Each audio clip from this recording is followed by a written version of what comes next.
o maior hospital psiquiátrico construído no século XIX, despertou a atenção dos mais influentes médicos alienistas da época, tornando-se assim um dos principais modelos de referência como instituição psiquiátrica em todo o mundo. Fica comigo e vamos conhecer melhor essa história neste vídeo.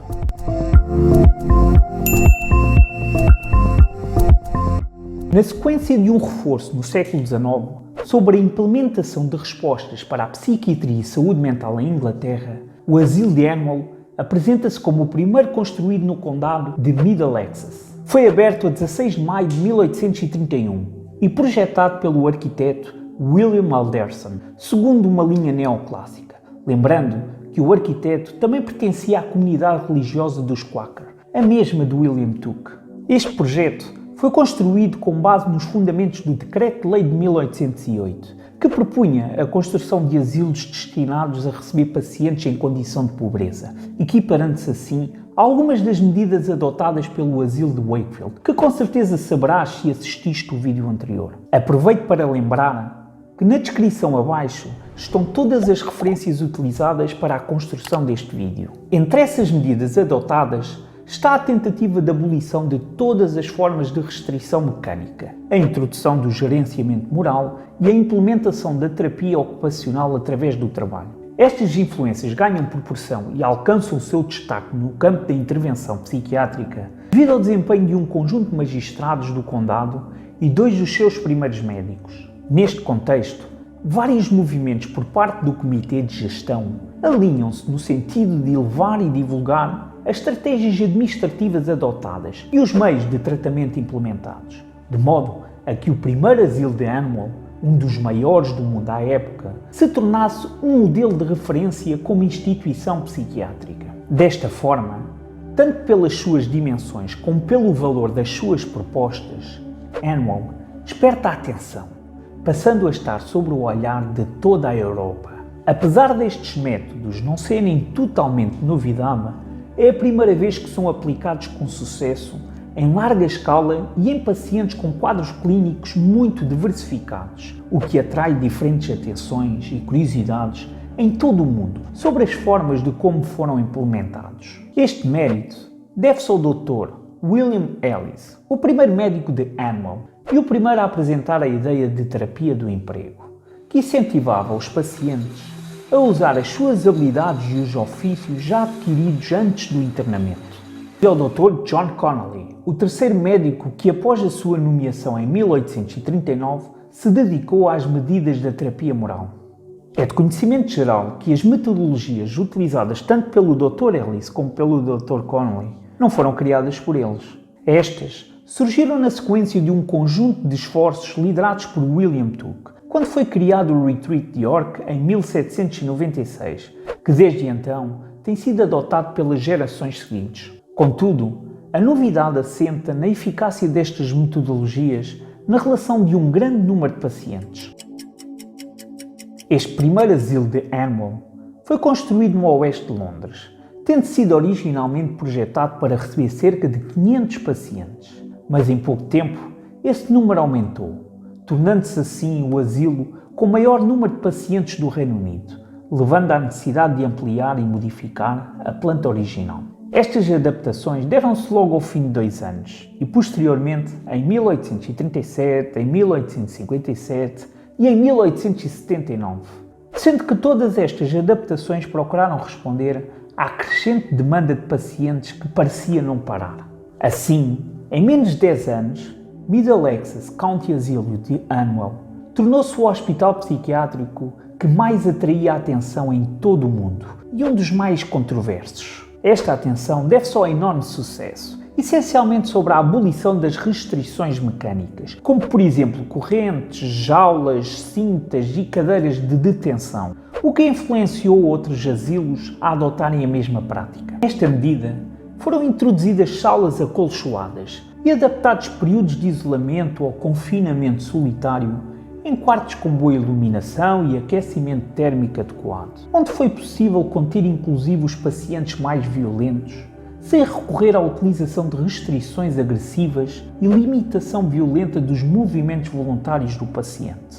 Essas salas eram isoladas por colchões revestidos por um material impermeável forte, sendo que este revestimento não só protegia o paciente quando este se lançava contra as paredes em momentos de fúria, convulsões ou de excessiva agitação psicomotora, como também serviam de isolamento acústico para os pacientes que manifestavam descontrole através de gritos e outros barulhos, podendo explotar estados excitatórios e de ansiedade nos restantes pacientes. Esta sensibilidade ao som foi inclusive um detalhe percebido no Retreat de York, até pelo som das trancas e fechaduras das portas, que suscitava crises eufóricos nos pacientes, e assim as próprias fechaduras foram adaptadas para serem mais silenciosas. Por vezes, eram usadas roupas de proteção por razões de segurança e proteção do próprio doente, mas nunca se impunha a restrição total do movimento. Sendo assim, neste contexto geral e sob a exploração de várias experiências de sucesso, o asilo de Animal atraiu diversos visitantes que se manifestaram admirados pela forma de como estava a ser gerido. Entre esses visitantes destacam-se figuras importantes como o Sir Anthony Cooper, um dos mais importantes reformistas da psiquiatria britânica e membro do comitê desde 1827. E também, em 1842, a visita do médico alienista português, Bernardino Gomes. No seu manual, descreve em pormenor com admiração as soluções que observou relativamente à limpeza, aos cuidados e à organização dos espaços. Percebe-se que foram utilizados vários princípios arquitetónicos que são muito similares aos adotados no Hospital de Wakefield, nomeadamente a utilização da escada em caracol, usada como elemento de vigilância, e a utilização de torres estrategicamente posicionadas como elementos de distribuição dos espaços. Neste modelo, entende-se que algumas soluções ganham relevância e passam a ser entendidas como critérios fundamentais para a boa gestão de qualquer asilo, como, por exemplo, a separação dos pacientes pelo tipo de doença e sexo, que apesar de ser uma solução que parecia assumida e clarificada, não se verificava um total cumprimento na maioria dos hospitais.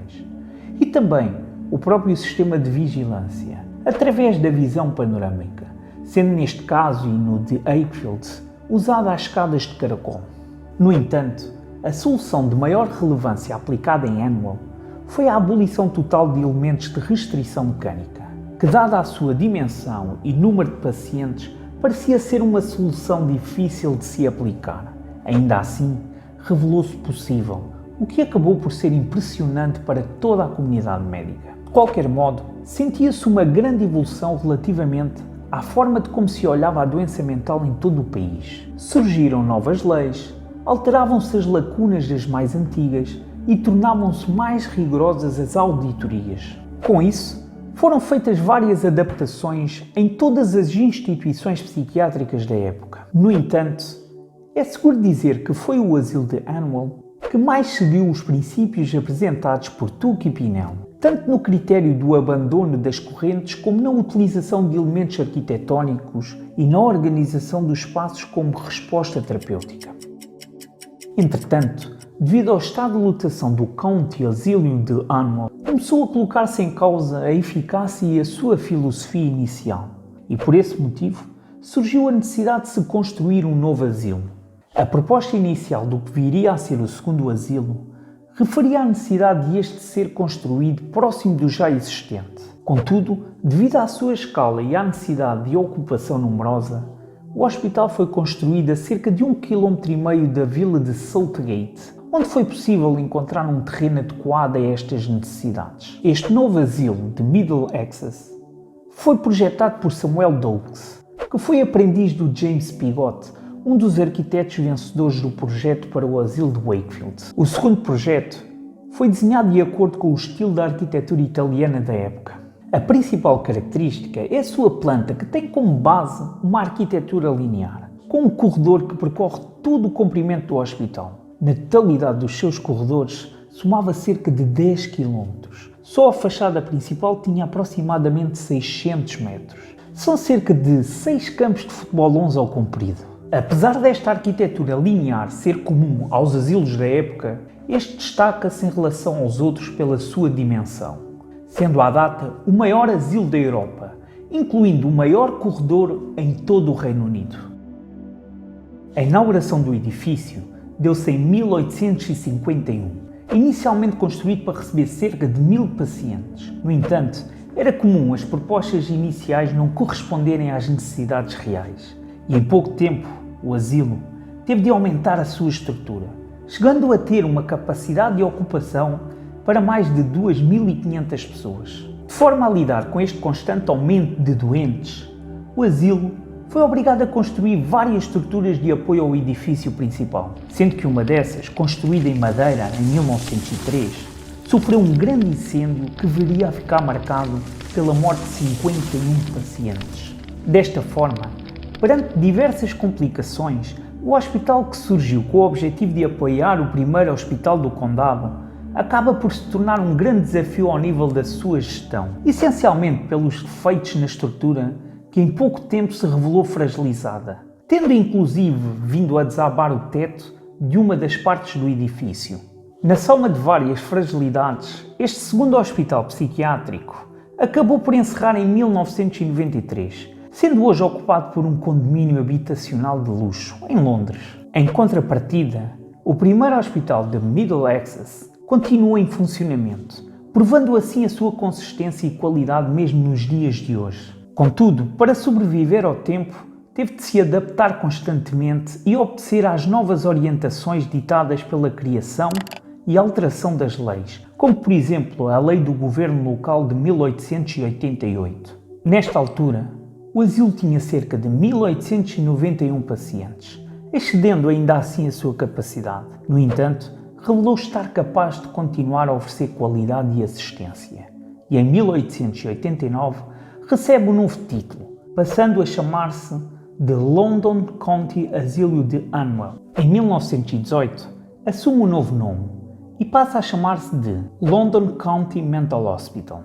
E em 1937 é novamente alterado, desta vez para St. Bernard's Hospital, mantendo-se assim até 1980, momento em que se liga ao Hospital Ealing, logo após a sua abertura, sendo hoje conhecido como Unidade Psiquiátrica do Hospital Ealing. Apesar de algumas áreas do antigo hospital terem sido demolidas, a grande maioria recuperou o seu funcionamento como hospital psiquiátrico, tendo ainda serviços de psicogeriatria para pacientes de longa permanência, recuperando também a sua capacidade original de aproximadamente 1000 camas. Foi interessante? Então junta-te ao canal, inscreve-te e ativa o sino, porque a partir do próximo vídeo vamos entrar em França e conhecer a história sobre a influência que a arquitetura teve na área da psiquiatria, uma história que poucos conhecem. Um abraço, vemos no próximo vídeo.